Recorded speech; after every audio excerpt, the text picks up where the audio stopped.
Hello, everyone. Let's give ourselves, a minute for people to trickle in, and then we can start a very good session today.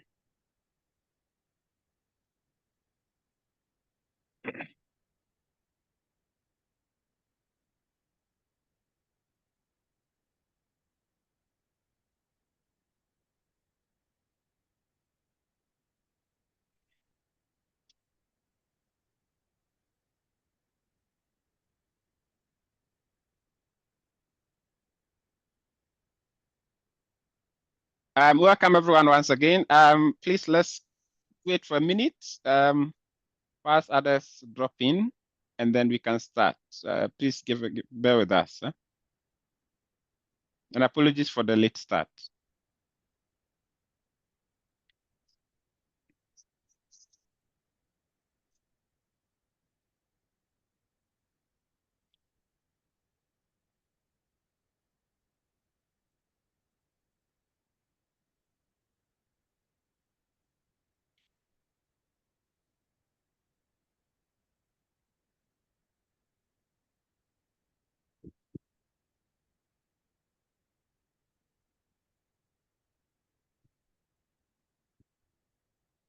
Okay, so welcome everyone. Welcome every one of you to today's session. As academics and practitioners, we have always taken life seriously, and we go about doing our day-to-day social activities without much hassle. Really, some of what we do give us fulfillment. Others help us to meet our personal goals and formal commitments. Still, as you know, others are in response to demands of work and demands from our bosses. If you find a good boss and good colleagues, you are safe. If not, you are always likely to need some space for continuous healing. If you love your job, you are safe. If not, you are always likely to need a space for continuous healing. If you have comfort and solace in your family or within your informal social spaces, you are safe. Otherwise, you are likely to need some space for yourself and for continuous soul searching and healing. Whatever you do in life, irrespective of whether you find fulfillment or not, I believe you always reflect on your actions and relationships in terms of justice, safety, and connections. There could be more, but there's always a reflection going on. Today, we are taking a pause from our usual academic and research conversations into a space that can be triggering. It can trigger emotions, this conversation, but it also offers pathways for seeking your own self and finding the spaces you find solace in. In the conversation, if the conversation today that our presenter is going to trigger anything, any emotions, and you need to speak with someone, please send an email to me or Professor Eka, and we will be able to connect you to the necessary services at King's, but also in other places that may be needed. And I'm happy to type Eka's email address here and mine as well if anyone needs it. If you need to speak with the speaker, whom I will introduce in a moment as well, please let us know and we'll be happy to connect you. Now to the topic of the day. We have a distinguished academic whom I will introduce in a moment to discuss with us some of the avenues for finding ourselves, for healing, and for finding safe spaces. She will speak to us about a Healing Soulidarity Virtual Project that was implemented across Africa recently. Through this Healing Soulidarity Project, she and her team, based in Africa, gathered insights into what healing justice means for Africans and indeed for people. They, in the project, reflected on this theme of healing justice through an Afrofeminist and healing justice lenses. Now, this presentation today will showcase some of the learnings and recommendations that they gathered from this Healing Justice Project. Now, let me introduce you to the speaker. Can you say hi, Toyin, so people can just see you pop up? Awesome greetings, everyone. Amazing. Happy to be here with you. Amazing. So I will introduce you now, and then I will introduce Toyin now, and then later introduce our discussant who would reflect on Toyin's presentation in a moment. Now, Dr. Toyin Ajao, who calls herself the Moon Goddess, and I always love it when I hear that, is a restorative healing researcher and practitioner who founded ìAfrika to spread solidarity in Africa and across the world. Her main foci are restorative healing research and praxis, ancestral technologies, post-human security, healing justice, systems leadership, gender and sexual rights, and conflict transformation. Her empirical research, praxis, and activism spanning 2 decades across academia, civil and political societies, LGBTQIA+, and feminist organizations have culminated in storytelling, breath work, meditation, music, and dance therapy as a constructive change nexus. She's an alumna of the Next Gen Social Science Research Council and also a research associate and alumna of the African Leadership Center. Toyin has a PhD in political science from the University of Pretoria, an MA in conflict security and development from King's College London, this university, and a BSc in accounting from Obafemi Awolowo in Nigeria. Now, Toyin has contributed severally to academic and policy discourses across the world. Now, that's a tall order. I mean, I've raised the stakes for you, Toyin. You know, your profile is long, and I'm sure you deliver on that promise that your profile provides. So please, over to you now. Take us through your Healing Justice project. Awesome greetings, everyone. I'm happy to be here with you. I do not promise anything than the fact that all of us here will share together today and enter together and learn from each other. I think that's as far as my promises go. Let me share my screen quickly. And I hope you can all hear me clearly. All righty. So once again, the title of my presentation is Working in Healing Solidarity, ìAfrika's Healing Justice Approach to Intergenerational Trauma. And like Clement said, I'll be presenting on my voice seems to be echoing back to me. Is that how it's happening there? Okay, it's done. No, it's sorted, yes. Okay, so I'll be presenting on our recent research in that sense. And to start, I would love for us to have a check-in interaction with one another by inviting everybody in the room into trying answering these questions that you can see on the screen by typing into the chat room, of course. What does healing mean to you or for you? What do you do for your healing? And how do you work in healing solidarity with others? I would love to hear from you. You can just answer one or both questions and or the 3 questions, whichever one is convenient for you, and as quick as you can. Why am I unable to see? I guess it's because I'm sharing my screen. I'm unable to see the chat room in that sense. No responses have come in. Okay, now they've started coming in. Okay. Oh, yes, I've seen one now. I've been able to access it, I think. Okay, somebody says, honestly, I don't know. All righty, thank you for that. Is there anyone else who knows what they do for healing or how they do it and how they work in? Okay, thank you. Chen says, game peace peace in mind. Barney said, understanding my own issues and trauma. Tinuade says, for me, healing is repairing the part of you that needs wholeness. Nadine says healing means to recover. Professor Ecker says healing means restoration.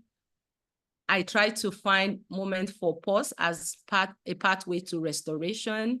Barney does meditation, hot yoga, breath work, experimental practices for his healing. Nancy recognizing harmful cycles. Michael, selective amnesia. Julieta, recovering from trauma and stress. Membrate, healing for me is a process to get out of bad experiences and gain one's healthy state of mind. Kioya says, for me, healing, I engage in mindfulness, selective reflection, and find a community. Exercise is what Julieta does. Dr. Albert says, get satisfaction. Barney says, for the question number 3, working in healing solidarity with others, a shared and talk with others if and when chances come, look for opportunity to share spaces when they are there. Tinuade says, I keep talking about it and even write about it to heal. Yeah, what they do for healing. Chen says creating something in what they do for healing. Thank you, everyone. And sorry if at any point I omit your feedback. It's not intentional. I might have not seen it.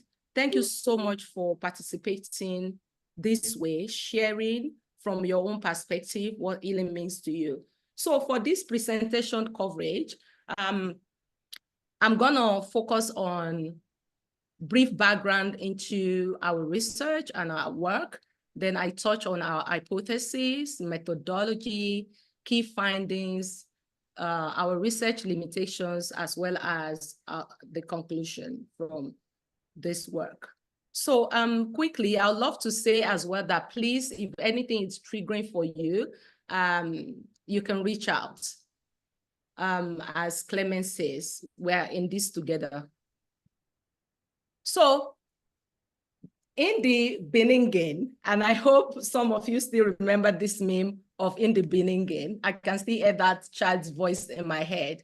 So between May and August 2024, ìAfrika developed and executed a Healing Soulidarity Virtual Project called HSVP. We took to the virtual streets, asking netizens to answer the 3 questions I posed to you just now. And we did this because we believe to dare to talk about things that are difficult, but are necessary. And as such, the drives behind our audacity are in 3 folds. First, we aim to create awareness around healing justice from an Afrofeminist perspective as a framework for intergenerational and collective resilience, restoration, and liberation. And the other thing was our intention to explore the critical relationship between communal, relational, and personal healing, as well as the last, but not the least, for us to understand how intentional, experiential, and holistic healing can transform the oppressive elements in our structural, cultural, and relational system for more connected humanity. Even though Dr. Clement had said earlier that some of us might be safe if we find fulfillment in our lives, in our job, in our family, but when it comes to trauma, it moves through every system. It can show faces even in the most secured space, because we are talking about structures that are designed sometimes to traumatize people. So why do we have such an audacity to embark on this journey and have this conversation? It's because at Imole of Africa Center, ìAfrika, we are committed to spreading solidarity by advancing restorative healing and Ubuntu culture in Africa. And in this sense, solidarity is spelled deliberately as it is to reflect the connection between restoration and Ubuntu and how that is important in our collective healing. So our audacity is to address and transform intergenerational and collective traumas impacting our systems, as I had mentioned before. And we do this by capacitating marginalized communities, survivors of gender-based violence, feminist movements, civil society organizations, healing researchers and practitioners, as well as political and academic institutions. So these are the way our restorative healing research and practice framework works.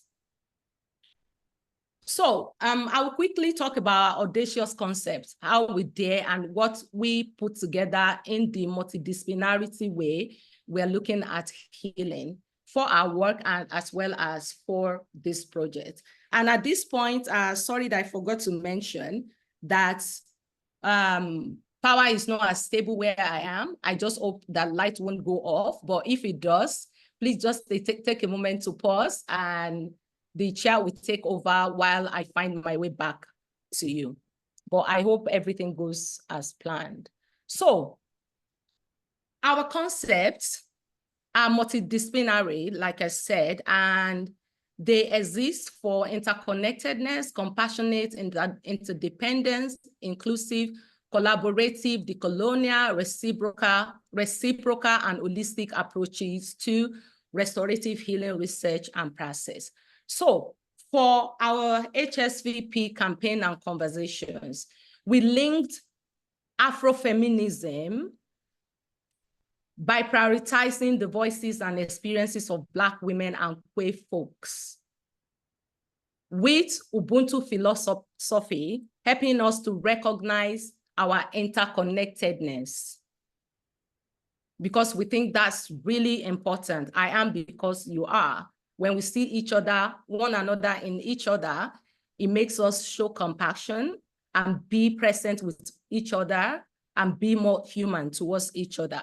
So we link this with healing justice framework that I've been talking about, I've been mentioning, and I will give you a bit of background to say this helps us to showcase the importance of holistic response and intervention to intergenerational and collective trauma through collective practices that are transforming the consequences of oppressive systems in our bodies, hearts, and minds. And we do this through neo-ancient methods, which speak to the revival of ancient wisdom, ancestral technologies, tools, and strategy for conflict transformation. Because we believe that in society, there is ongoing conflict within and in our system, intra and interpersonal, relational and structural.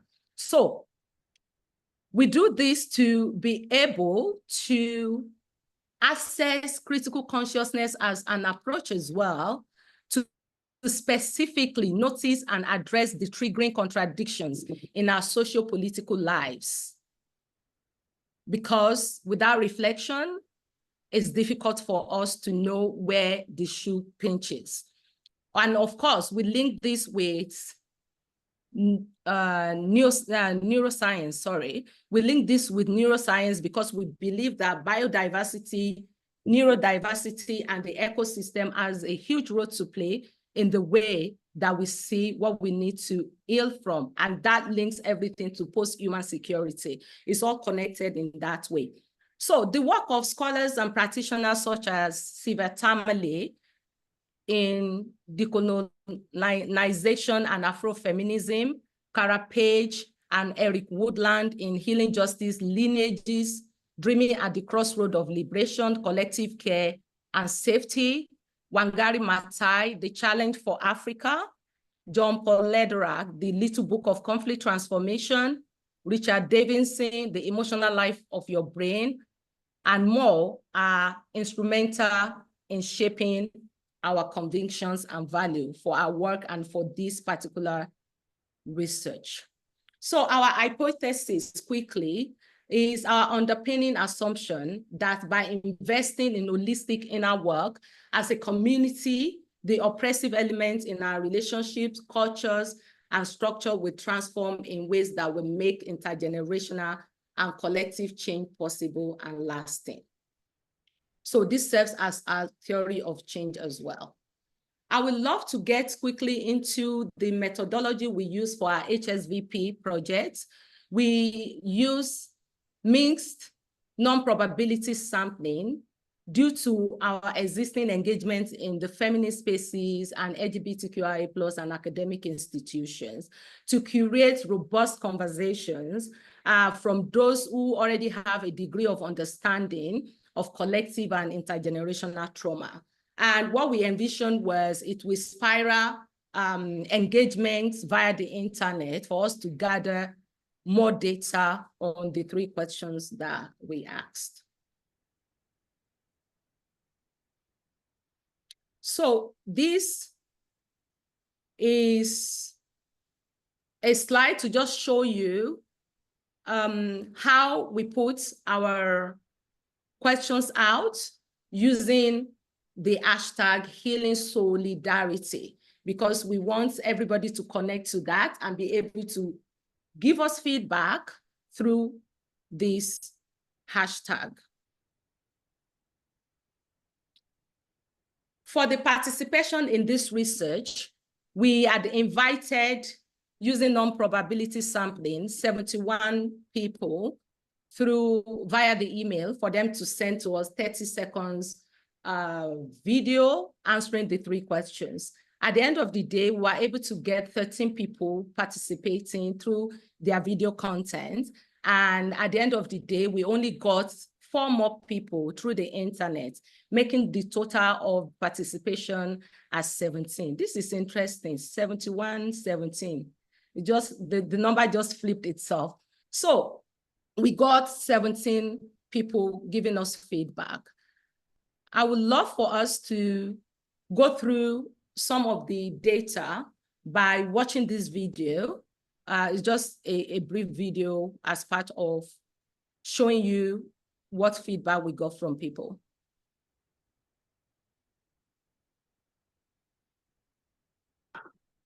For me, healing means being regenerated, optimistic, free, being aware of our own needs and recognizing our own limits.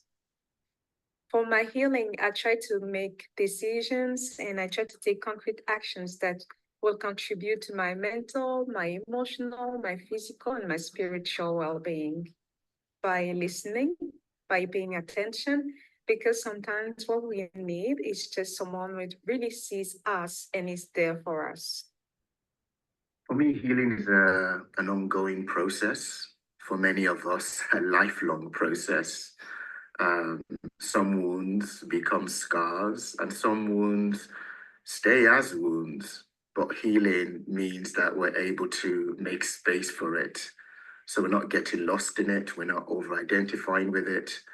We're not dissociating from it. So we're not running away from it. We're able to notice it, acknowledge it, and be with it. And that, for me, is really, really powerful, because I spent a lot of time either getting lost in the wounding or running away from it. And so healing is about cultivating the capacity to be with the wounds, the pains associated with the wound, and being able to develop the skills, the capabilities to honor it, the personal, the relational, the intergenerational, and the collective. One of the ways that I do that is through journaling, through music and movement, through talking to benevolent witnesses where we can hold each other, see each other, hear each other, and hold space for each other. I heard someone talking about transforming our wounds into wisdom. For me, ultimately, that's what healing is. For me, healing is about bringing all the aspects of my life and my being into alignment with what I feel my highest self needs or wants or aspires to. Meditate, feed my body nutritious food, follow my intuition as best as I can, listen to books that inspire me, read books that inspire me, listen to podcasts that can teach me something new. And also learning something new every day, I think, is important in my healing journey because it brings awareness to aspects that I haven't necessarily thought of that need to be healed and need to come into alignment. I offer guided meditation sessions for people who are wanting to connect with the inner world in a deeper way. But I would say on a more day-to-day level, to really try to bring my best self into every interaction that I have with people, and really live from a place of allowing my presence to contribute to a positive environment, no matter where I happen to find myself. And also, I would say, being very true to my own healing journey, allowing that to be an invitation for others that I meet and speak to embark on their own healing, holistic healing journey. Yeah, thank you so much for watching that. Before I move to the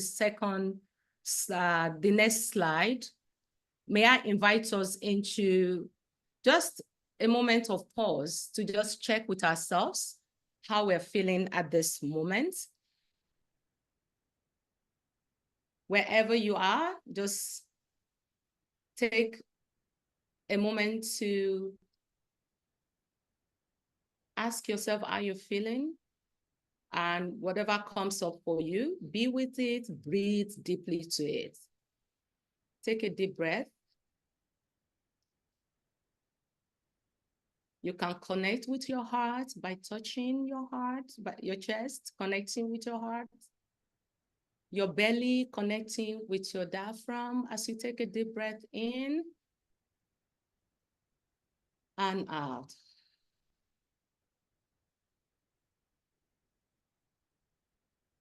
Let's take a moment for self-care as we take our hands across our shoulders in a soothing hug. Just squeezing, checking in with yourself, swaying back and forth. Hug yourself. And if you don't mind, repeat this affirmation with me. I am enough. I am worthy. I have what it takes to navigate life because I am possible. With this declaration and the possibility of you, blow yourself kisses wherever you can touch in your body or where you feel comfortable. Plant yourself kisses. Love yourself. Be gentle with yourself. Be present with yourself. Once you are ready, you can come back into the room. Then I go to the next slide. Thank you for sharing that moment with me. So we got more samples to share with you this time around texture. And I have three answering the three questions. The first question was answered by Ayomide, who says, healing for me is changing the nature of our system to address intergenerational trauma and social and environmental injustices. For question number 2, Esther says, I'm in therapy at least once every week, also regularly indulging my hobbies, things I enjoy like nature, and most importantly, only surrounding myself with other people who are leading positive and intentional lives. For question number 3, Akioya says, I work in healing solidarity with others by listening actively, empathizing with them, and encouraging them to engage in self-care activities.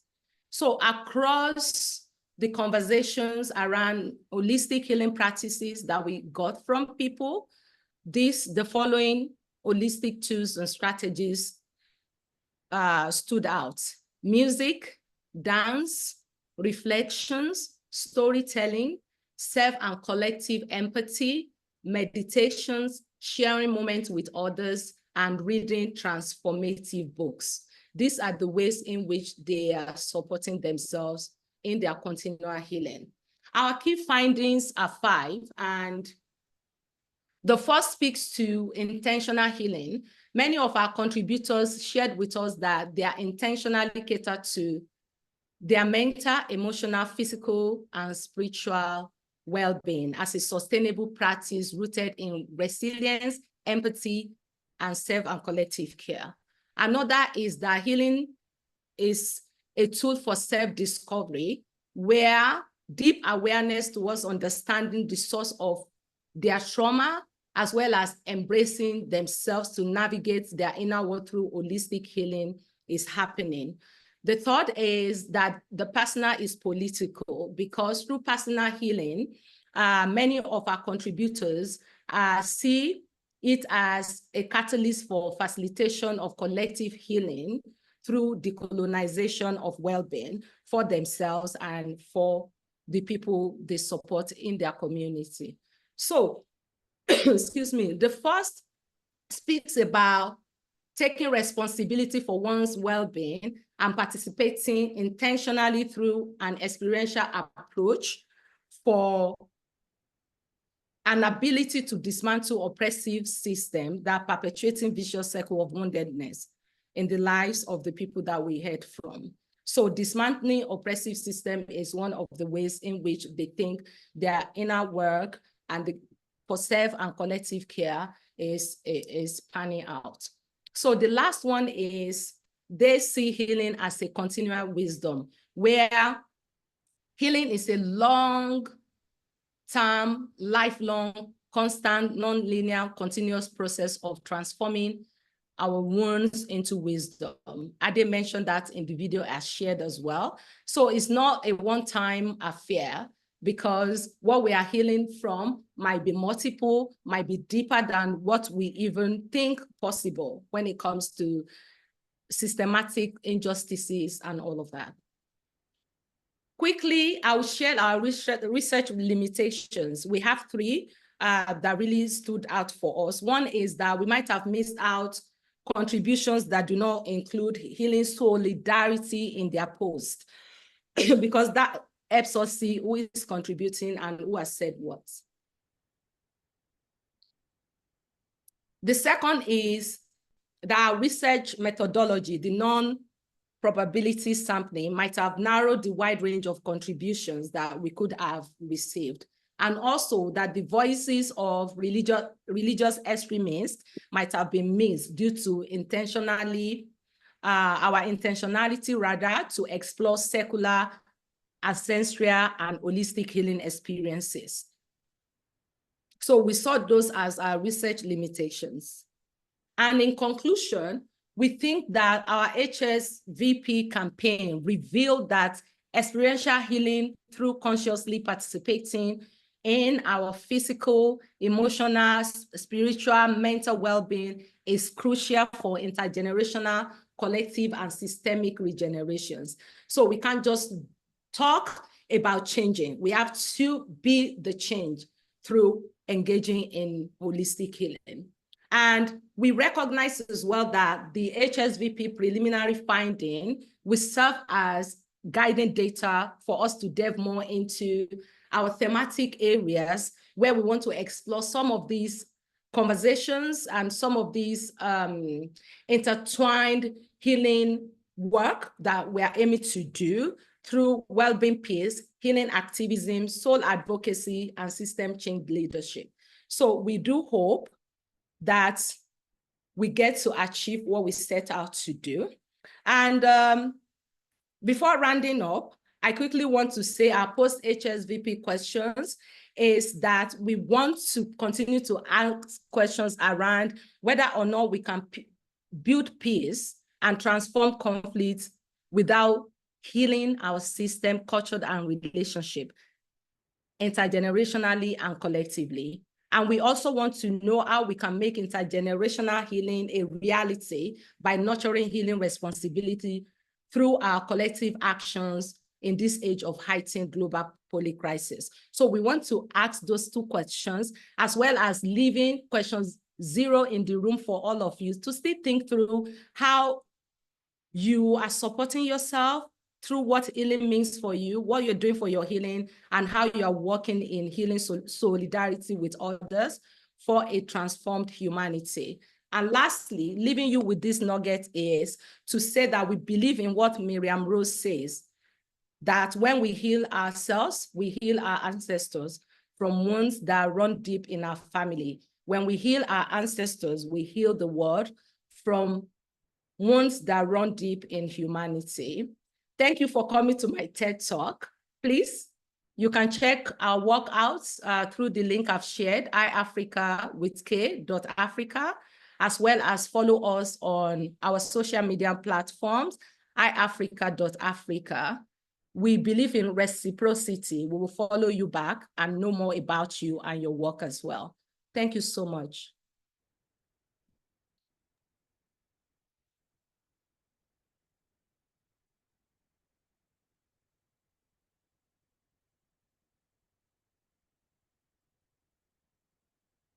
I can't hear Clement. Is it my internet? Can somebody hear? Can you hear me now? Yes. Oh, amazing. Yeah, sorry. I think I just, text stuff. Yeah, so I was just saying the presentation is powerful. And I mean, the comments in the chat box say it all in terms of the quality, but also how people relate to that whole concept of healing, justice, and solidarity. You have your own way of mentioning your solidarity, which is interesting and good. The linkage you've provided to peace building, intergenerational well-being, feminism, they are all thought-provoking and should give us a sense of what healing is. And the point you made earlier about needing these kinds of healing spaces, even if you find fulfillment in your job, for instance, even if like you feel all is okay with you, it's also quite interesting and worth putting forward as well. So it's time now to get a professional response. My response is just all over the place. I have a professional response to your powerful, intriguing presentation. Now, in a moment, I'll be inviting Dr. Shirley Pafitis. And pardon me if I've butchered your name, Doctor. I'm just known for that. I do that a lot. So you'll be the 100th person pardoning me for this. So Dr. Shirley is a domestic abuse survivor and the co-editor of the Violence, Abuse and Mental Health Network at King's College London. At Rhodes University and King's, she has led community-based participatory research programs to improve structural conditions, interpersonal relationships, and mental health outcomes for survivors of gender-based violence, xenophobic violence, and human trafficking. And obviously, this connects very well to the conversation. So it's really exciting that we have Dr. Shirley here. Now, she's currently a senior research fellow in qualitative research at the University of, at the Institute of Psychiatry, Psychology and Neuroscience at King's College London. Here, she provides methodological expertise to researchers through the NIHR Research Support Services. And so obviously, like I said earlier, if this conversation triggers anything at all, if it triggers anything at all, please reach out. And Dr. Shirley will be an excellent expert to support as well. Obviously, if you need to speak with Toyin as well, if you do reach out, I will be able to support and connect. So let me invite you now, Dr. Shirley, to the platform to respond professionally to Toyin's powerful presentation. Thank you. Thank you so much. And hi, everyone. I just want to start by just saying how grateful I am to have been here to listen to that very powerful talk. I think it was extremely inspirational to hear about your work, actually. I really, two things just struck me while I was listening to you is how much I love this idea of kind of democratizing and decentralizing in the approach that you took to try and understand both the personal and the kind of interconnected aspects of healing. And that really came through with the participants that we listened to. And I really, really loved that. And I think what we just experienced in your presentation was actually quite profound.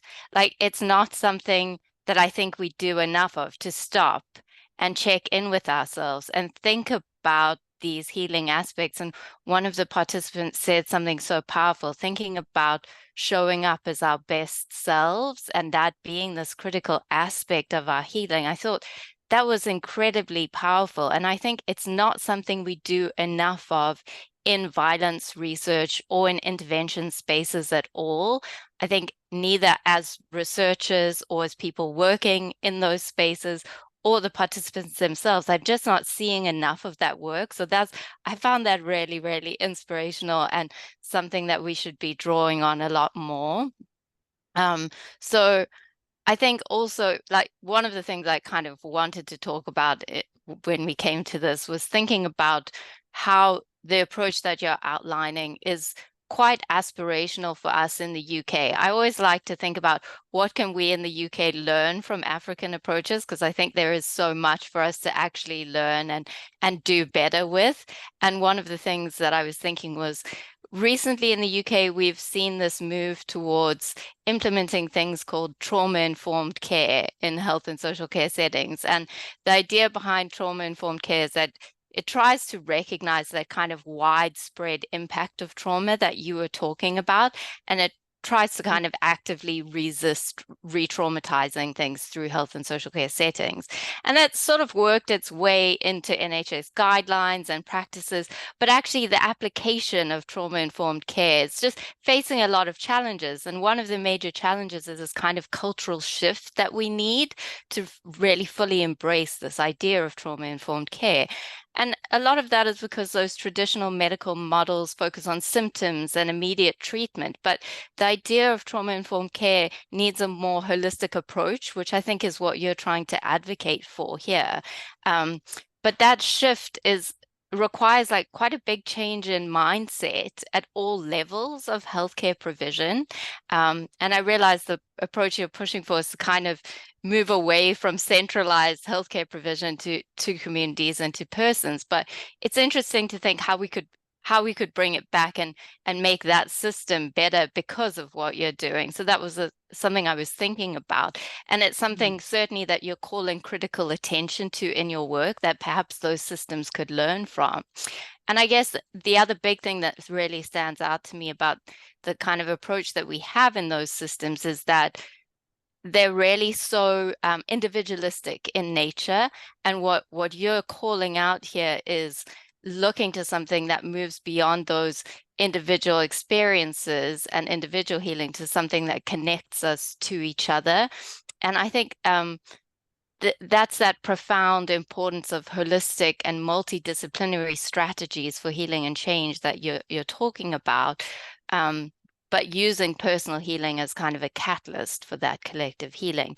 And I guess those two important insights really resonate quite deeply with the change I think we need to see in general healthcare provision and in interventions working with survivors of violence, which is the work that I do in the Violence, Abuse and Mental Health Network. And I'd love to make more shifts in the direction of what you've been doing. And so as part of my brief of what I was told to come and do in response here to today was to connect what you've done in your work with some of the work that I've been doing and share some of that as well. So I thought I would just share very quickly, because I don't have that much time, a little bit of the work that we've done that hopefully I can draw some connections with. So I'm going to share my screen, and I'm really hoping that this is going to work. Please tell me if it does. Am I sharing? Is it good? Yes. Great. Okay. Yes. Lovely. So I'm just going to talk a little bit about the Violence, Abuse and Mental Health Network. Earlier this year, we held some lived experience creative workshops on coercive control, where we brought people with lived experience together with artists and artist facilitators. And we worked together to kind of share diverse understandings of coercive control and make co-create outputs around our reflections. And specifically, we focused on exploring what recovery looks like, which was obviously identified as a major priority for people with lived experience of coercive control. And so during this kind of poetry and craft workshop that we held, participants were invited to embark on a journey of healing through this kind of collective expression and creative collaboration. Yeah. Good. It's moved on to the next slide, right? So we had a couple of different sessions, and the first session was quite a unique opportunity for participants to work with stained glass painting. And stained glass is this kind of symbol of beauty, but also fragility and transformation. And it kind of captures and reflects light in a way that creates vibrant and colorful images. But glass is both fragile and robust, and that kind of reflected this idea of healing, which is also fragile and robust at the same time.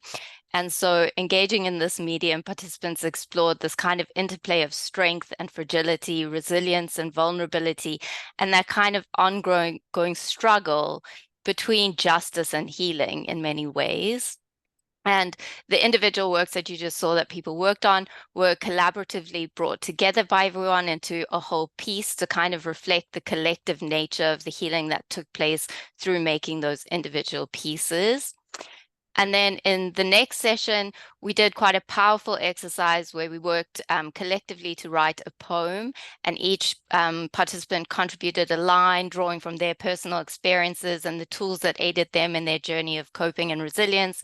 And we edited it together, and then each line kind of began to interweave with the next, and it created this kind of tapestry of shared experiences, strength and hope, and sort of made this sense of solidarity and empowerment among the group. And I think the poem is quite powerful, and also resonates with so many of the tools that you were just sharing from your participants. So I wanted to share it because I thought it aligned so nicely with what you were seeing.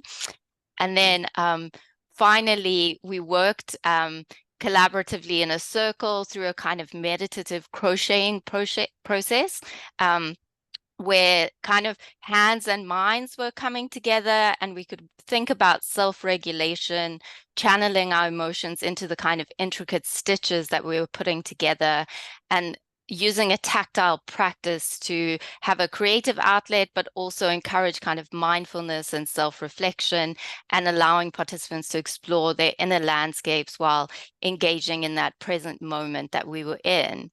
And as this like progressed, the individual pieces that we made got woven together into this blanket, thinking about interconnectedness and the shared experiences that we'd all been discussing, and that collective journey that we were all trying to make it from different places and all going on afterwards in that journey of healing. And I guess each of those stitches we made felt like a step towards trying to get agency and finding some kind of solace together. And I guess what we found was that co-creating stuff was a really powerful way to explore complex and difficult topics. But the participatory and collective nature fostered a sense of connection, and it really allowed us to combine thinking about difficult topics with expression and healing. And the works that we've done, we've tried to connect them with the external world by taking them to some exhibitions, and now hopefully I'll get to talk about them a little bit more. This is the first time I've actually showed this to anyone, and I don't know why I feel so nervous compared to when I'm presenting numbers, but after hearing you, I feel really inspired, and now like it's okay to share this almost, so that's really cool.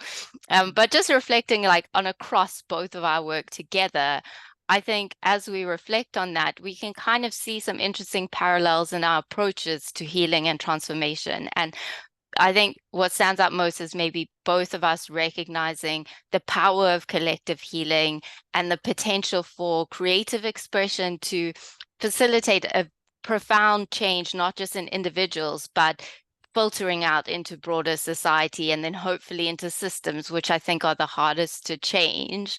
And your emphasis on holistic and intergenerational approaches, I think, resonates with our efforts to use participatory approaches, but I think we could start going further. I think you're maybe a little bit further down the line of thinking about that, which is really inspiring and something for us to work towards.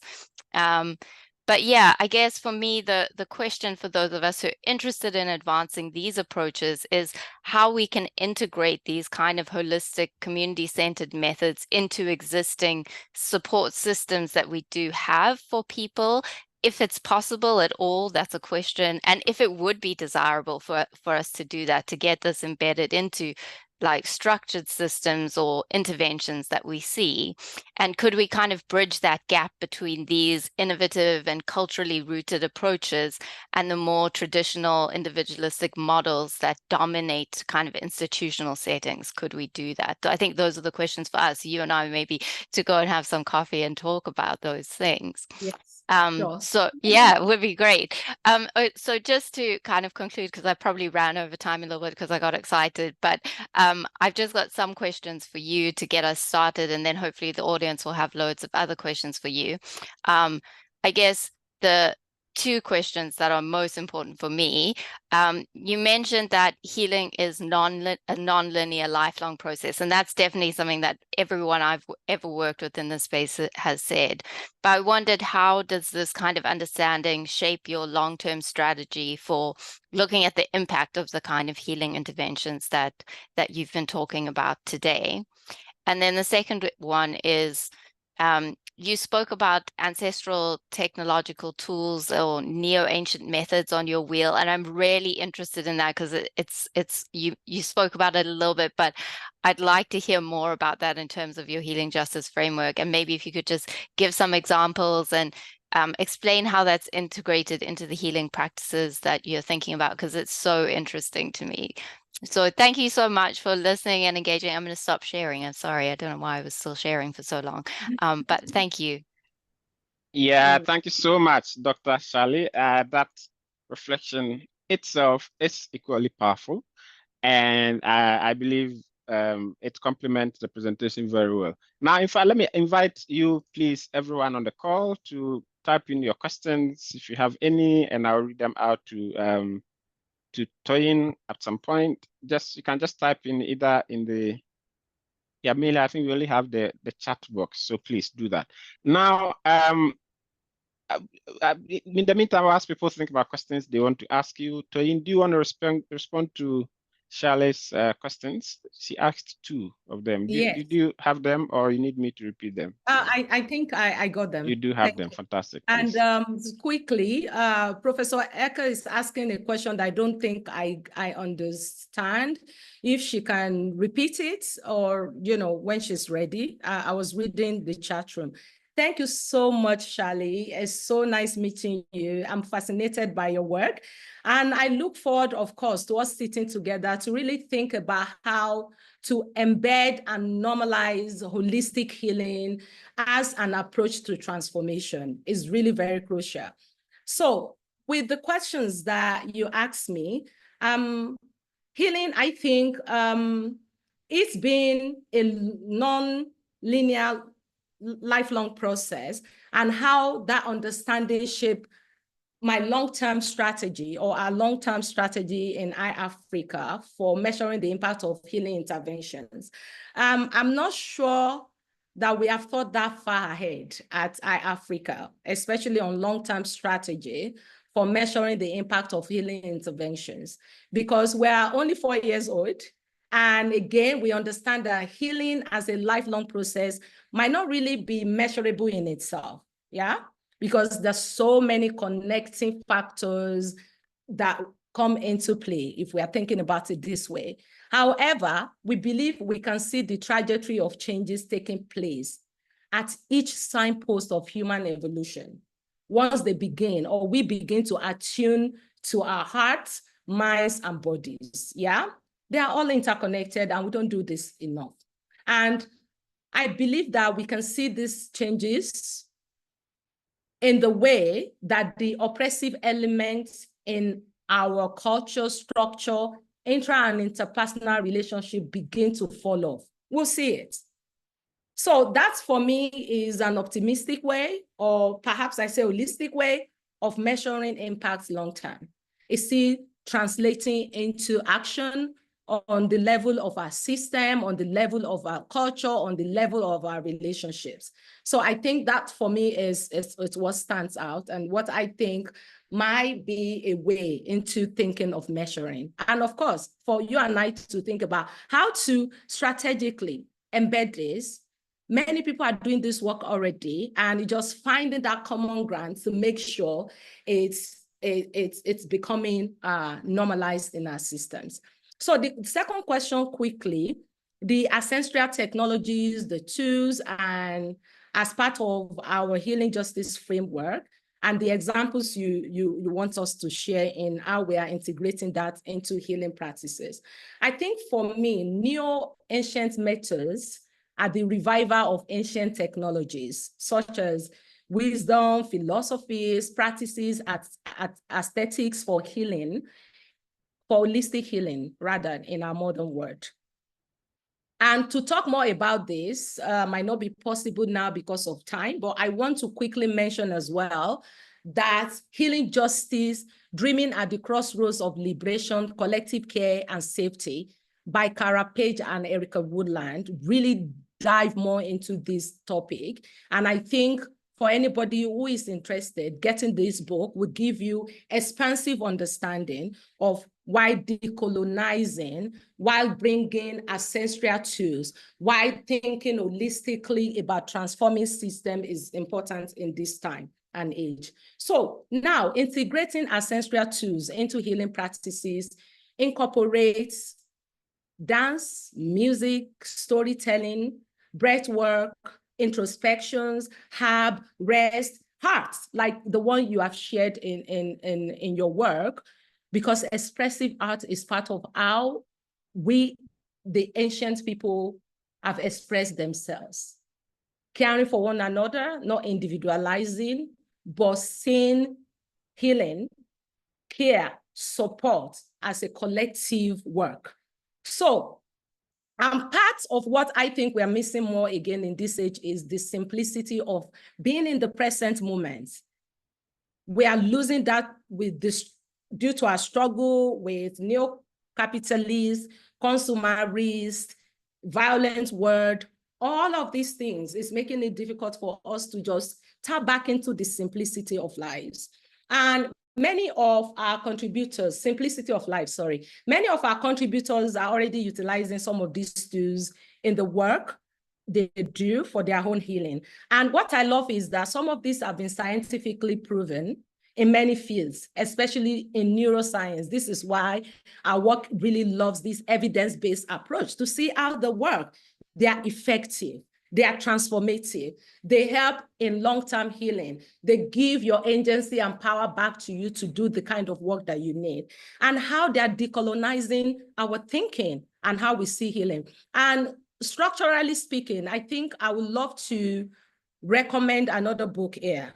Wangari Maathai's book, The Challenge for Africa. Is very important because I love how she spoke about deculturalization of Africa by the colonialists and what that meant and how we lost our ancient practices, the respect we have for the environment and how we live in harmony, and how ancient wisdom integrates mind, body, and the spirit in healing. But when we started using Western model of well-being or mental health, it took all of this away and kind of fragmented treatment, made it medical, medicine-based, made it, according to pop psychology now, a mind thing or an emotional thing, not integrating it. So the disconnection is a continued problem that I think this kind of ancestral healing mechanism is reviving and bringing back into our hearts,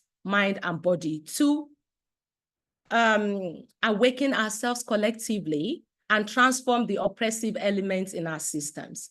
So I think those are my answers, and I hope I didn't get anybody lost in the way I was bringing them up. And quickly, sorry, if I have other questions, I want to say, somebody had asked in the chat room if I could share the PowerPoint presentation. Yes, of course, I'll send it to the ALC. I hope they have all your email addresses through your registration to send to you. I will also include our YouTube channel so you can see the full video of the feedback we received during the HSVP campaign. Yeah. Okay, great. Toyin, those are very good responses to the questions from Charlie, but also generally responses from the chat. There are several questions here. So I have my own, but I'll probably share it for now. And then start with Eka's question about her interest in new ancient technologies. I guess that's it. My other contribution is to ask. Yes, I'll read it. Yeah, sure. So maybe you can address that whilst I try to, go through the other questions and see which ones can be aligned. Okay. I don't really think she said it's been addressed already. And I think she put here that she would love to explore new African Euro cluster of research excellence on interdisciplinary care. Yeah. Cool. So okay, I think we can talk more about that later. Yeah, thanks. Yeah. Let's start with Barney's question then. He said, of course, he has several questions. He said, now, how important is it to keep your work specifically Africanized? All this stuff is getting better known throughout the world, and there is a danger of it being westernized somewhat, with healing tourists kind of thing. Okay, so basically, how can you keep it Africanized, right, rather than keeping it like generalistic? Yeah. No, I really think keeping it Africanized is keeping ourselves away from the word. It's a global age of transnational knowledge, of sharing. Even some of the approaches that we call African-centered have other elements of like ancient method of healing in it. So keeping it Africanized, I don't think is the idea, but I get what you mean when it comes to ideas being hijacked. Let me give you an example. That's why I recommended the Healing Justice book. It's already been hijacked, the Healing Justice framework itself, that came from BIPOC activists and healers in response to the challenges they faced during the Hurricane Katrina and Rita. And the work is now being westernized, white people are using it to get funding, and they spoke to that no, that's not the idea. The thing that had happened is colonialism, white supremacy, racial injustices had already taken what belonged to us, even through medical industrial complex. But now that we are bringing this back, we will love at least to be acknowledged for this. Yeah, so if it's acknowledged, if it's not hijacked, if it's not appropriated, then we are already speaking, collaboratively. And I think that's what is important, because I've been influenced by a lot of healers, a lot of, thinkers as well. Some of these ideas, we don't in it. They move like water. We just need to acknowledge where it comes from and remember the purpose of bringing it to life to begin with. And sorry, quickly, I have a colleague with me who led the HSVP conversation, Clinton McDubus. Please, if at any point in time you want to contribute to this conversation, signal so they can get you into the room. Yeah. Okay, I think there was another dimension to, and Charlie as well, if you want to jump in at any time, please feel free to do that.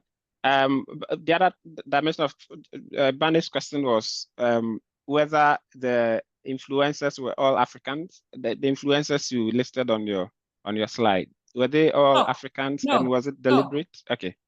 No, they are not all Africans, because I mentioned Richard Davidson, and Richard Davidson, Mario Martinez, many of them are not Africans, but their work is evidence-based because they are in the field of neuroscience.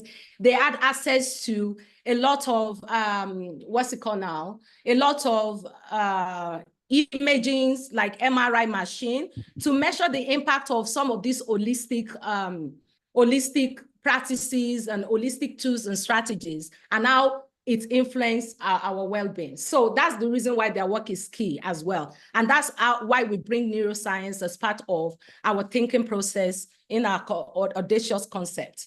So, and you know, we are not working in silos, but it's just that where we have Africans who have spoken to the issue, who have proven that their contribution is evidence-based, then we bring it on board, you know, and we can now supplement it by other people who have said the same thing. We are really very strategic in that sense. Okay, fair enough. Thank you. Somebody, I think just a comment from Nkem Eje. Trauma work does not work until one feels safe. Safety is the language of the nervous system, and it is grounded in connection. Did you want to comment on that? I agree with her. And thank you, our psychologist.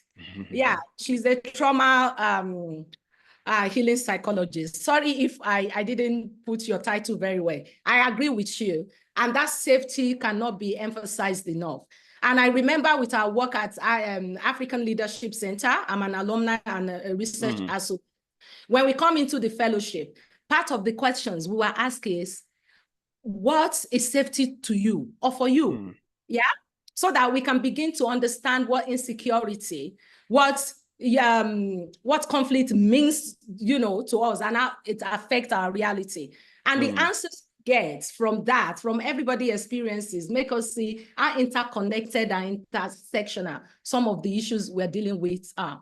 So, okay, yeah, good. Thank you so much. There's this second question from Ban, which is quite interesting. He wants to know why you introduced the LGBTQ+ aspect into the whole concept of healing justice, because, as he said, many people of African origin or in Africa, not really just an African thing, several people across the world, in fact, not several, many, some, would be alienated by the concepts of LGBT, and especially the context of Africa where you work, that will put some people off from approaching you, coming to join the conversation on healing when they may need it. So I guess the question is, was the LGBTQ+ concept idea introduced thoughtfully? What was the consideration when it may alienate people, some people? Yes. Okay, so thank you so much. I think this is where the origin of my work will be important, because ìAfrika does not just spring up like that. I've had my own healing journey for decades, at least 2 decades now. I'm only 46, so I can't say for decades like I'm in Methuselah, but at least for 2 strong decades. And healing is not funny. It's tough. And in this healing, how I entered into that was first from feminist activism. Of course, I was angry. I was angry with oppressive system. I saw clearly how this was making me less of a human being, just because patriarchy says so, just because, you know, men are the dominant people in society. So from the space of my own woundedness, childhood trauma as a result of that as well, I have already seen what oppression is about. Then within the feminist space is the fact that we're questioning the exclusion of others, and the exclusion of others like queer people. I could be queer myself, you don't know. I may not be, but the fact is recognizing that the oppressive system is injuring those we consider others, those we do not include in what we understand as normal, as African, or as not sinful. All these concepts of fragmentation that come from limiting beliefs, they already pitch us against each other. So if you want to talk and think holistically, it's going back to even our Africanness. How many cultures have visible LGBTQI people in their spaces, even though they don't call it that? Yeah, they have different names for that, for example. So it was intentional for us as a result of that, because by the time I started conceptualizing my work, I was within a feminist space, Feminist Republic, they started collective healing platform, and they brought into that conversation the issue of injustices, how they affect women, how they affect queer people, how they affect children, how even toxic masculinity is part of what we are dealing with. And that approach as well is key to healing justice. The exclusion of the people who are marginalized is important, because for us to transform our structure, for us to transform our relationship, for us to transform our culture, we have to bring that in.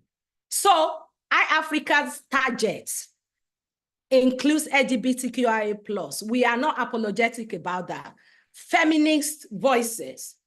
We work strategically with places of transformation as well, including even healers. I'll give you an example. Some LGBTQI+ people in Nigeria, they go to seek mental counseling for their mental health, and they are re-traumatized by a Christian psychologist who is telling them they are a sinner. Yeah? So this is the reason why we need to broaden the conversation as well and include those people. But we're open-minded, and we're suggesting to others as well to be open-minded with us and join us to have these difficult conversations. We intervene a lot for feminist movement and LGBTQI+ organization, like I mentioned before.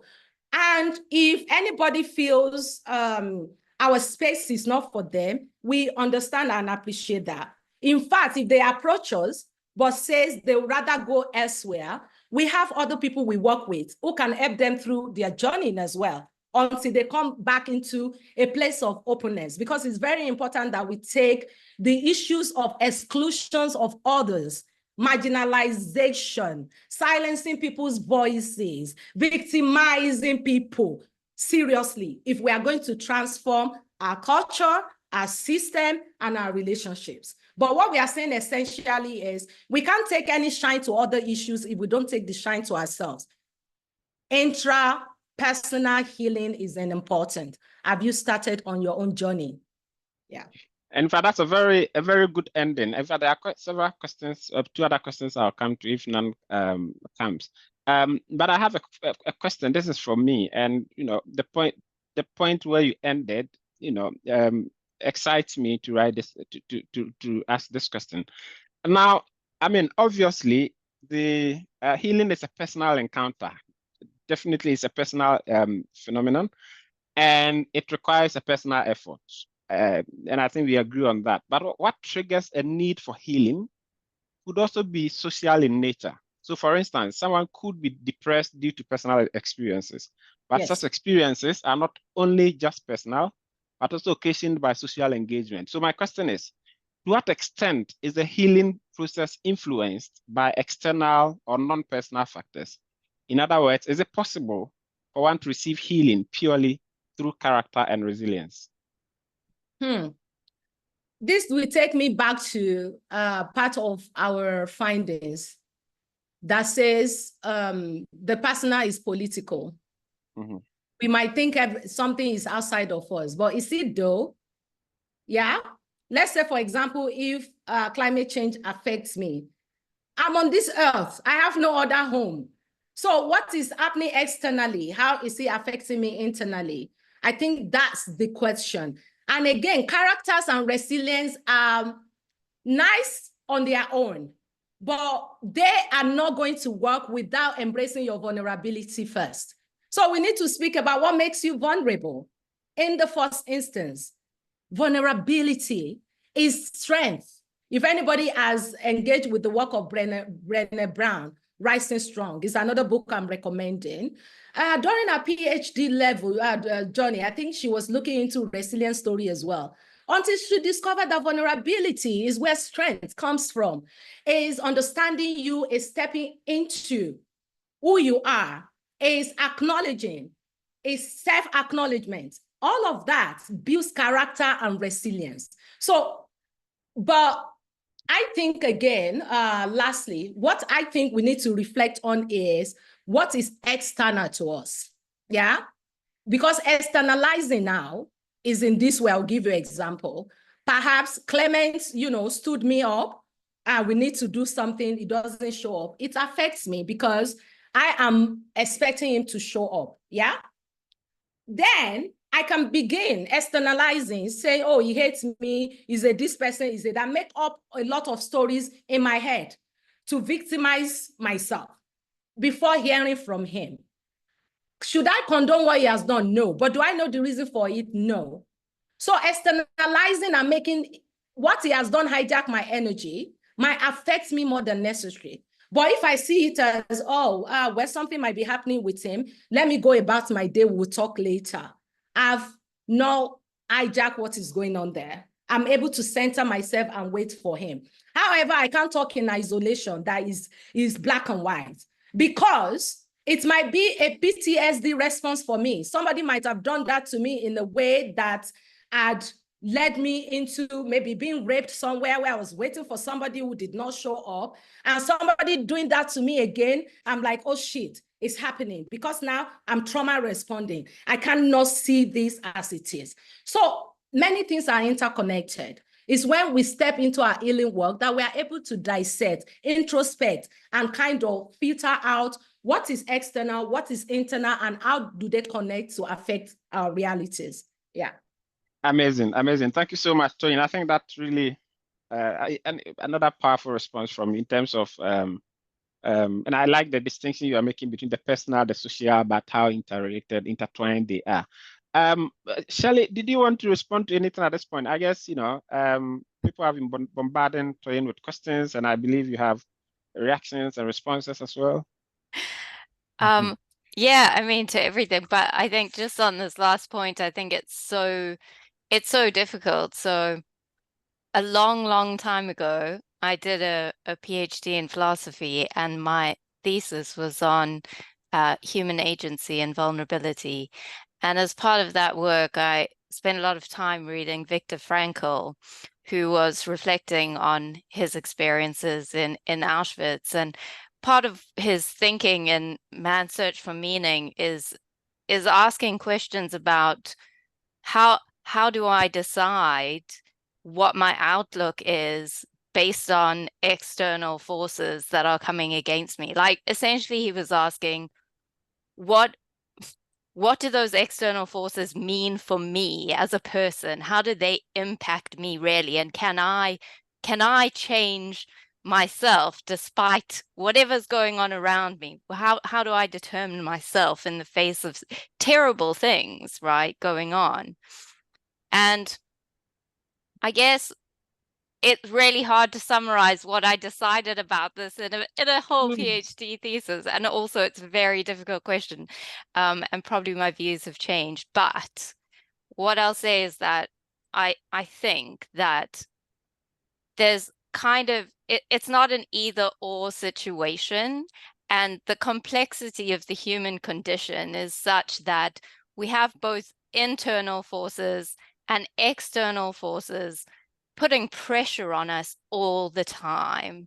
And our responses to both those internal forces, our own internal psychological mechanisms, desires, everything that's happening in there, the complex inner world, meshed up against the complex external world, is kind of, that is where our personhood is decided. And so it's kind of it's a false question to say, can I decide in myself to just do this healing regardless of what's going on outside of me? That's not how it works. It's something between all of these things, which is why I really like the thought process that's happening in these projects now, to think about the interconnected nature of these things. And that's why I think it's really important for us to start thinking about how to embed this into more formalized systems where we're thinking about mental health, because it's false to think that those things can be disconnected in some way. So I guess that's my long-winded response, and I hope it makes sense, because I hadn't really thought about it before, but yeah. It totally makes sense. Toyin, did you want to respond to others? There are several questions I would read to you as well. Yes. Yeah. Okay. Thank you. I was already typing responses as well, because because we're ending soon. And because I'm a storyteller, I can go into giving you broader, insights into a question. So, so the one I saw with Jide, I kind of responded to it in post-conflict setting. Is that what you asked? No. I mean, I'm just going in the order as the questions came. There's one from Eka, but she doesn't think it's necessary anymore. But it's about intergenerationality of your work. So if you want to respond to it at some point, whether there's some intergenerational, but this I don't need to respond to that now. Okay. Or if you want, that's fine. That's if you feel it triggers something. No, intergenerationality is very crucial in our work because we really want to be the ones bring everybody together.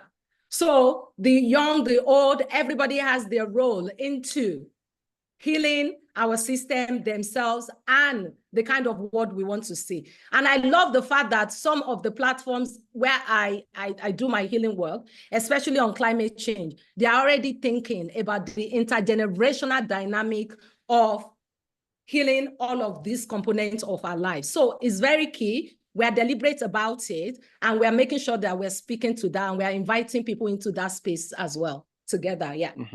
So that's what amazing. I want. Amazing stuff. Yes. So Eka, that's up to you. Over to you. Barney has been abusing his right here and asking too many questions. I know. But I will oblige and ask them. Yeah. And so his third question is about entry. How do you get people really to be interested in these questions of sexuality, healing? And he's wondering as well, when you ask the question for people to embrace themselves and think and reflect, whether people really did that or they were like, this is a weird question, a weird space you've created. How do you get people to engage this personal, very personal, innermost feelings and conversations? Yeah, I think, look, I have answered a bit to say people have moved from resistance to curiosity to embracing these practices in spaces I've been. I remember doing healing work somewhere where we were to sit on the mat throughout the day. And there was a guy in the room who refused. He was like, no, I'm not going to do it. Why am I not sitting on a chair? Then I was like, can you just be open-minded and try? Not only did he bring pillows at the end of the day, but he refused to sit anywhere else for the 3 days events. Yeah, I'm using that as an example. But where I think we've had the most challenge, or I have had the most challenge, is the academic spaces. And academic spaces is a traumatizing and a traumatic space. Then we think logically all the time. We disconnect ourselves from our heart. You want people to hug people, they are wondering why. I think I've always been the odd way out. And I was talking to Professor Fumi recently about embracing who I am. I'm like the one who is noisy, the one who wants to hug everybody, the one who wants to ask uncomfortable questions. Then for a very long time, I felt the academia is not a space for me. When I go to conferences, I'm more, what do you call it now? I'm more anxious than when I'm facilitating in other places, because I'm like, people are intimidating me, they are judging me, they want to dissect and trash everything I've said. I am anxious. And every time on the mind level. But let's now come to the African Leadership Center space with the fellows. When I've had healing work with them, using music, hugging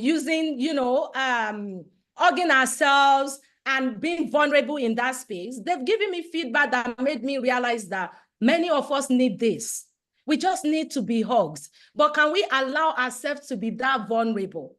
So it's the academic space. And I'm wondering, what is wrong with us people? And how can we make this less problematic so that we humanize that space to heal the trauma that exists in it? So most times when people are trying not to participate, look, I need to bring this into the conversation. Neurodivergent. We need to know that some people are neurodivergent. So neurodivergence is something we need to talk about. They may not feel comfortable to hug. It's okay. But they can do other things in that space. The way they express who they are might be different. It is for us to understand that and to make sure that they are not excluded. And if people are not comfortable for some reason, let them be. Give them other ways to engage. until they are able to process what makes them feel that way. Because sometimes it can be PTSD as well that is making them not be able to feel vulnerable within a particular healing setting. Yeah. Amazing stuff. Charlie, did you want to say anything? I saw you muted yourself, but otherwise, don't no pressure. No, I did, because I also wanted to know what your response to Barney's question was, because it was one of the questions that stood out to me. And I think it's something that the thing is, it's not just about this though, right? That's something we encounter in every space, doing anything. And, you know, when I used to work in community development, I had my boss at the time used to say to me, we only work with the willing, Charlie, because like the struggle of working with the people who are not willing, it's not worth it. People need to be in a space of readiness. And this is something, you know, when it comes to like healing, people do already need to be in a frame of mind where they're ready to acknowledge that they do need to do some healing. They might not be ready to hug themselves yet, but they need to be at a place where they think, you know what, I need to get better, and I'm going to give it a try, because I'll try anything at this point to get better. And that's a really helpful position to be working with people from, I think. But I wanted to hear what you said about people who weren't in the space. So it was nice to hear about your cushion bringer example. That was great. Yeah. Amazing stuff. I mean, I'm still proceeding on the assumption that this seminar is booked for 2 hours, and so we still have about 30 minutes to go. If that's not the case, and anyone feels I'm abusing their time here, please let me know. I will pause, but I think it's up to the top of this hour. So there's a question from Jide, who is interested in how all this could be applied in post-conflict societies, given the complexity of issues that people face after war. And I think it's a very important, pertinent question when we're talking about healing in the context of war and crisis and post-conflict reconstruction. Yeah, thank you so much. I already typed an answer to say it's already happening in the post-conflict setting. And I had recommended the NIM Foundation's work and their documentary on counseling on wheels. I think Charlie, Eka, some of you work on that. You can talk more about it, because it's not that my work largely is on post-conflict setting per se. However, collaborating with other people who work in that spaces have been part of what we've been doing, and we are still open to do. However, we have our own design as well to bring this conversation in through conflict transformation as a concept. But what we are not going to promise is a rush-through approach, that once you cease fire and you move from negative conflict to positive conflict, everything is resolved. No, people need long-term healing, or this idea of DDR, where you just disarmament, rehabilitate people, give them some occupation to go and make money. You give them maybe financial freedom, but their mind and heart is still healing. They are traumatized, and it's a long-term process. So it's bringing this into spaces to say, if you intervene for people on a short-term process or period, what happens afterwards? How do they step into their own healing, doing DIY healing with their community? What agency do they have to do this? Are they co-owning the process? Are they leading the process themselves? It's very important, and this is part of what we need to be doing, and why the kind of work that I do, or the kind of work that Dr. Charlie does, is very important. Because when you go to these high level meetings, they still don't consider that this is important. We need to dissect, decentralize, and come into the space of understanding that healing is a long-term process. And we need to be able to have the tools for people to do that. You know, let me give you an example of what happens. Like, I suffer a lot from anxiety, and I have panic attacks sometimes. Some days when this happens, I know that, okay, that's my mood for today. I'm staying here. I'm not externalizing. I need to cry. I'm crying. And other times I go like, okay, I'm scheduling my tears, music, dance. I dance to release. I dance to cry. I talk to people who I know will not re-traumatize me because they've done their own healing work. Yeah? And for the fact that that resolves right now does not mean I'm not going to have another episode later, or that something else will not trigger it. But I know it's a long-term work for me to do. And I know that all of these tools that I've been using have been working for me to resolve at one point to another. And sometimes what you need is stronger in the sense that you may need to talk to a healer. You may need to talk to a psychologist. You may need for somebody to guide you back to your spirit and mind so you can figure out how to make this sustainable for yourself over time. All of these are necessary in post-conflict setting. Because what we have seen with many systems that we have and that we are using is that they are rushed through. And we're still having conflict nonetheless. And the aftermath of it is never resolved, yeah? People are still carrying these wounds in their memory. They embody it in their relationship. And lastly, let me give you the Lagos example. Lagos is seen as a resilience place, yeah? And I'm like, no, it's a trauma responding space. We are always trauma responding to one another. And it's a survival mode for everybody to just be autopiloting. Because to stop, to feel what you need to feel, to behold the humanity of another person is a lot of work. And you may not have the capacity for it. So it's a post-conflict response in that sense, whether we like it or not, and it's still in our face. So how do we bring healing that is sustainable into that space, even if we call it something else? Yeah. I think those are all amazing points. Sorry, I'm going to jump in, Clement. Yeah, of course, go for it. Jump in through. I think those are all amazing points. And I actually don't remember what the question was that was asked, but I wanted to jump in because what you brought up is so important, I think. I think it was a question about how to apply all this in post-conflict settings as well. Yeah, cool. I'm not going to answer that question. I'm going to pick up on a point that you've made that I think is really important just to further the discussion, because one of the things you were talking about was like long-term healing. So the thing we were both stressing was this healing journey and how it's an ongoing process. It's a lifelong process mostly. And this is one of the biggest problems that we face in the spaces of domestic violence, intimate partner violence, and human trafficking. All of the interventions that are being developed and used in those spaces focus primarily on the immediate post-crisis phase and are short-term interventions. And what there's a massive gap in is long-term ongoing support, but not only long-term ongoing support that equips people with the tools to help them not only manage over time, but to actually learn to flourish and find meaning in their lives and purpose. And that is what will heal everything that you were talking about now, relating to other people, all of those kind of community harms that spiral out from that trauma. And that is a massive gap that we have in all of those spaces. So I recently did a big review, a realist review of interventions for intimate partner violence, and we reviewed 60 reviews to pull out the mechanisms that are being used in those interventions.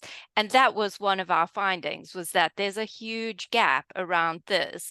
There are no interventions that are supporting people in that long-term recovery, in building essentially long-term resilience to be the kinds of people that they want to be the best people they can be, showing up to everything, as one of your participants said. Like, how do we support people in doing that after they've faced traumatic experiences or a lifetime of trauma? As many of the people I work with say, they feel like they're just battling a lifetime of trauma.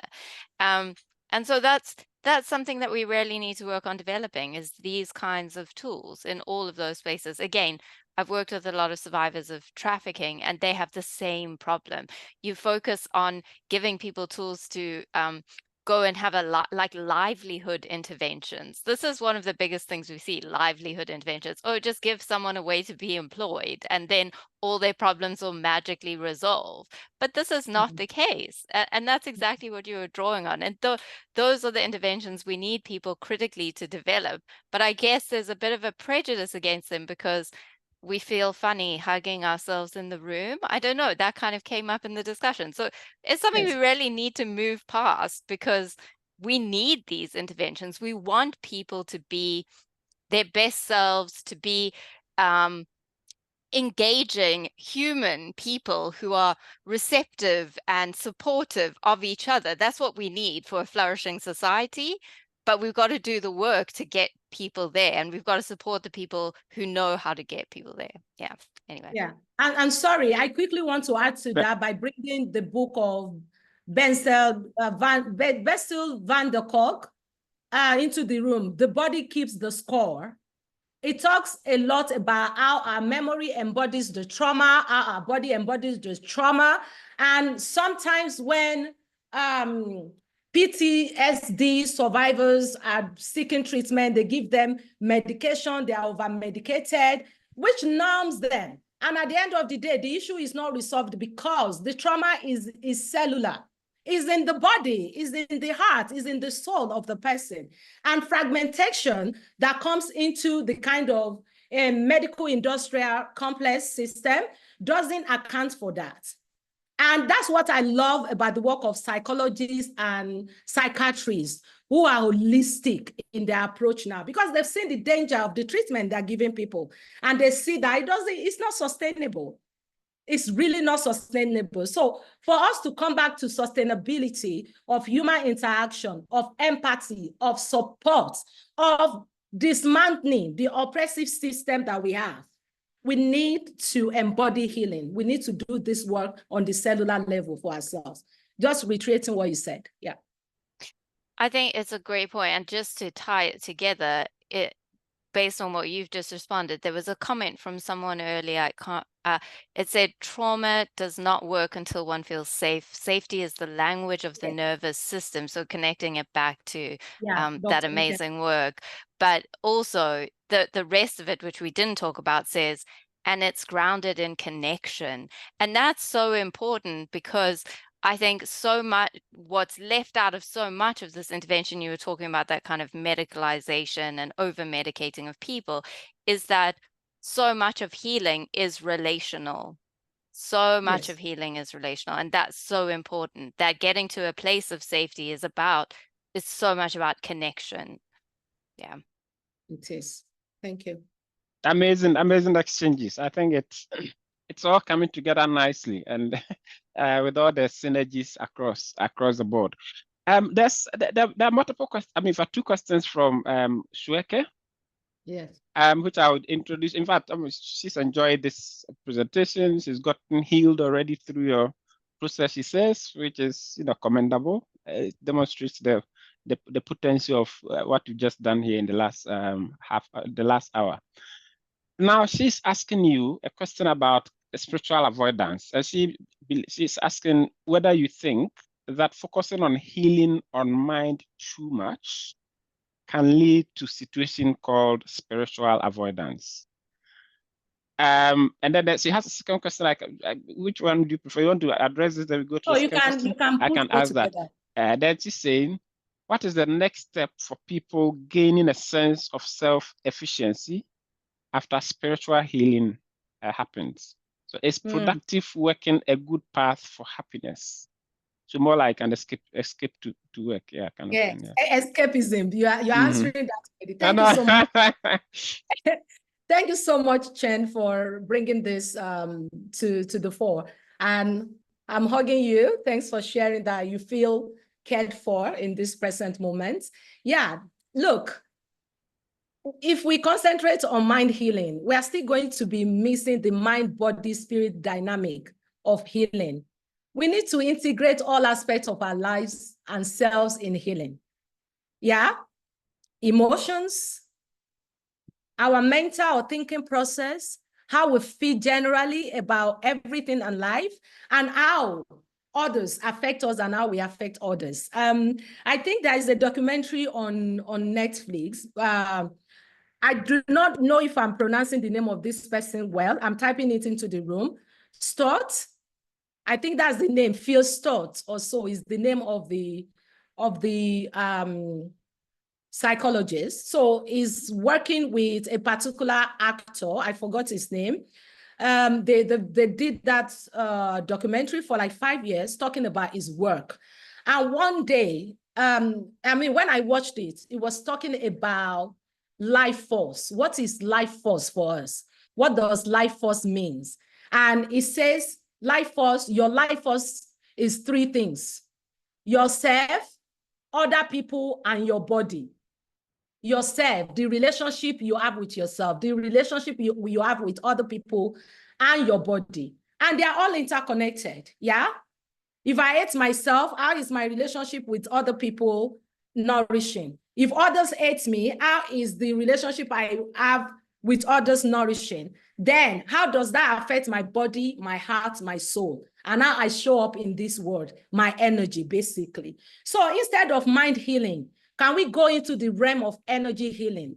Can we go into the realm of mind-body healing as a spiritual response to being a full person in the world? And when I'm talking about spirituality, I'm not talking about it from religious terms. I'm talking about it from the essence of who you are, how you share your energy with others, how you share your energy with the world. It's very important to begin interrogating it from that space so that it doesn't lead to a spiritual avoidance. And sometimes what I have noticed in healing spaces is that some people pick one aspect, maybe mental health, then they use it to manipulate others, instead of using it to really understand themselves and the kind of change they want to see in their lives. It becomes a tool of violence. It becomes a tool of, did I see this being called recently? Reactive abuse. Yes, that's the term, reactive abuse. And you use it to gaslight others.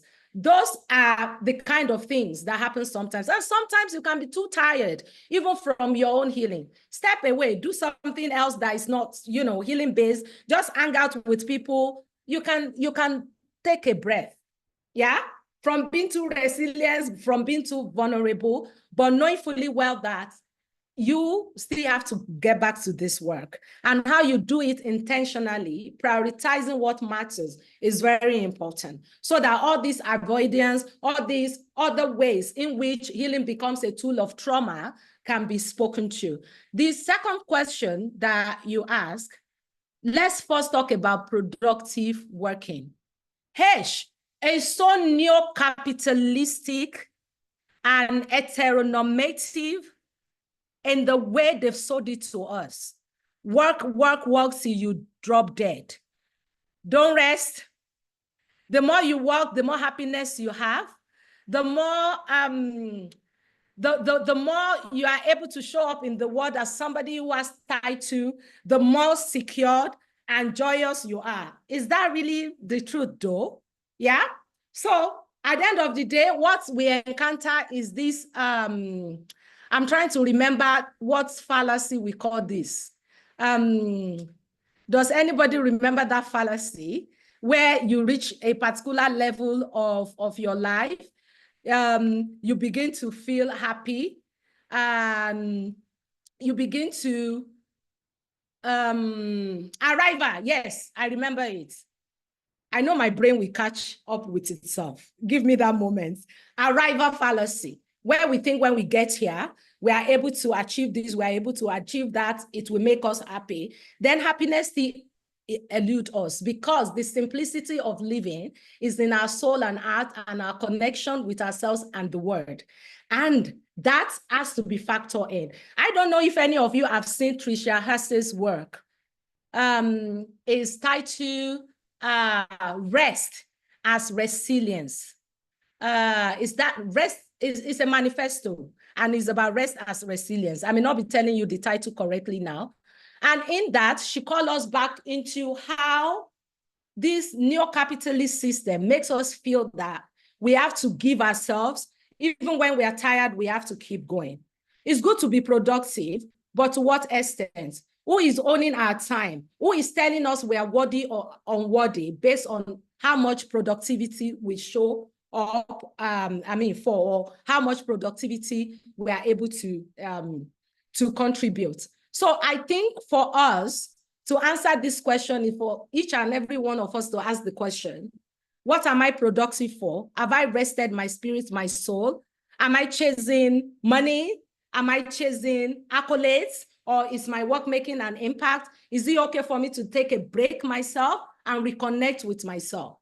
Because sometimes we are so exhausted, but we still keep going. So for self-efficiency, it is for you to step into slowing down, resting, reconnecting with yourself, and intentionally engaging your work. And from there, see how your life changes. I think it's very important that we interrogate it from that perspective. Yeah. So.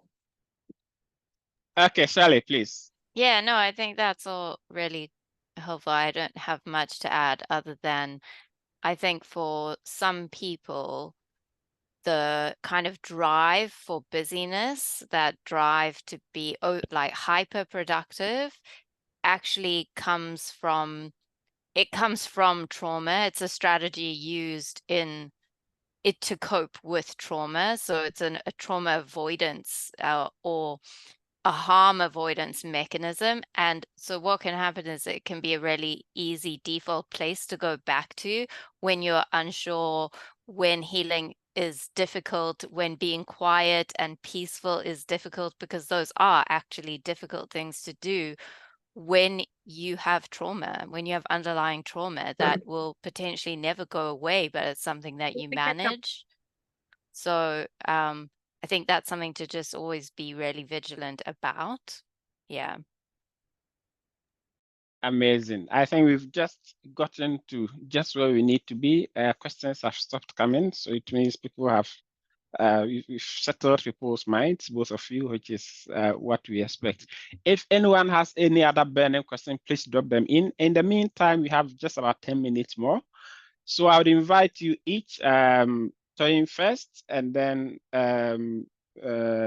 Shally, to give us, or in any order, if Shally wants to go first, that's fine, to give us a final thought, final reflections, and the key takeaway that people should go with them today. So maybe 2 minutes each or something. Yeah, I think I'm all spent now that my brain is empty. I really don't know, but I really want to appreciate everybody for coming and for spending this moment together with us. I, for one, am really sentimental about a better world for ourselves through the changes that really need to take place in our system, in our culture, in our intra and interpersonal relationships. Yeah, is really very crucial. Relationally, if we keep on harming one another and not stepping into a space of being present with one another and perhaps liking the system that privilege us against other people, instead of interrogating it, we are going to keep on dancing in this vicious circle of hurt, of trauma, of woundedness. And I think part of our work is to step into that space of awareness first and foremost, self-acknowledgement, as well as beholding other people's truth, other people's life through Ubuntu.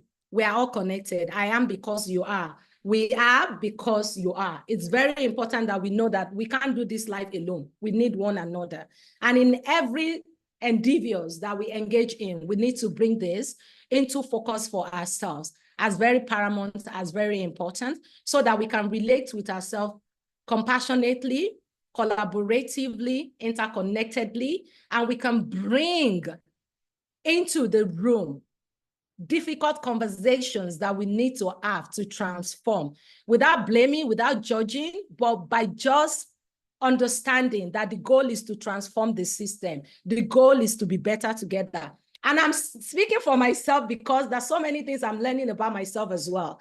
And being in a space of healing for me that is experiential is making me shine the light into all these aspects of my life as well. I think I've earned a name in this space by one of my brothers who calls me Tony Tornado, because I can give a good fight I can be disruptive, but I'm recognizing that sometimes that's a trauma response for me as well. And for me to step back, heal myself more, to be able to listen to others, to be able to behold their humanity, to be able to dream together collectively on how we can both get transformed. That for me is my dream for humanity. And I hope we can achieve this together. Yeah, indeed. And I like the Toyin Tornado title. I think it fits you very well. Dr. Clement told me that I am coming for you. Yes, I am coming for you. But you announced it yourself, my friend. So before heard it and you would use it. Hi, Shally. Well, I think you did an amazing job of giving kind of a closing there. Even though you said your brain was really tired, I think after 2 hours, everyone's brain must be really tired by now. I know I feel pretty exhausted, so I don't have a huge amount to say. I guess what I want to say is that I think it's really critical for us to come into these spaces and not try to attack and dismantle things, because that isn't the purpose of it. The purpose of us bringing these things together and trying to work through them is world building. And that's why I really like what you were saying in your closing in terms of thinking about kind of this vision for what we want the world to be like. I think that's really important to keep in mind, because again, I do think like you, I think academia is a very dysfunctional place, and I think it's largely focused on deconstruction, and it's very critical, and we need that. It's good that it is like that, but we also need times where we can push the envelope out and do some thinking that moves us forward into improvement, without that criticality first, and then we can bring it later. So I think those are important things to think about. I guess why that's important for me is because a lot of the time we're pushing, especially in the medical space, we're pushing for things to improve people's lives.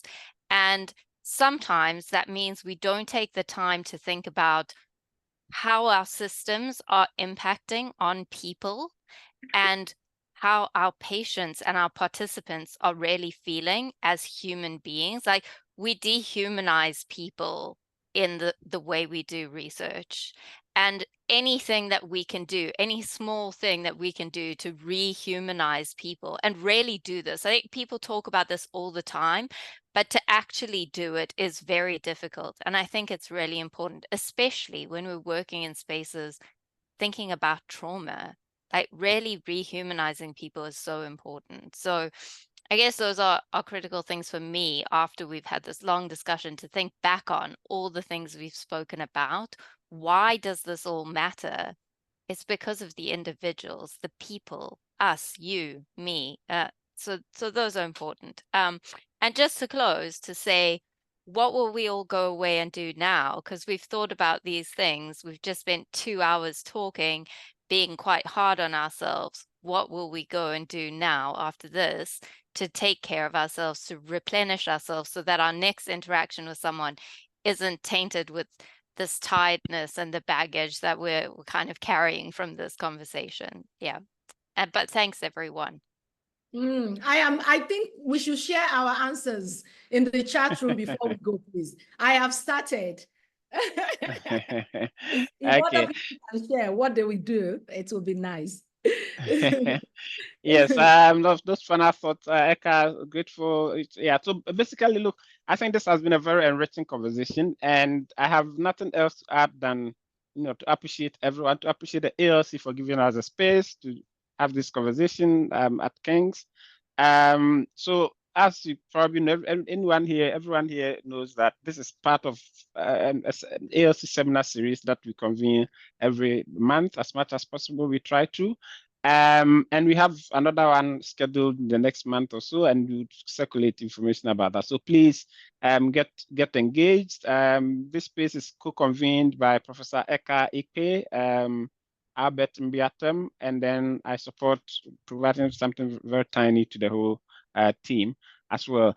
Today we are so grateful to you, Toyin, for bringing your work to share your work with us, and we can't really thank you enough in terms of the quality of the presentation, but also the emotions behind it, and they're not emotions, but the selflessness that you bring into the work. The people you touch and the way your work engages, all really, I can imagine how appreciative they are of your work. And the engagement has been thorough, and it shows how the quality is.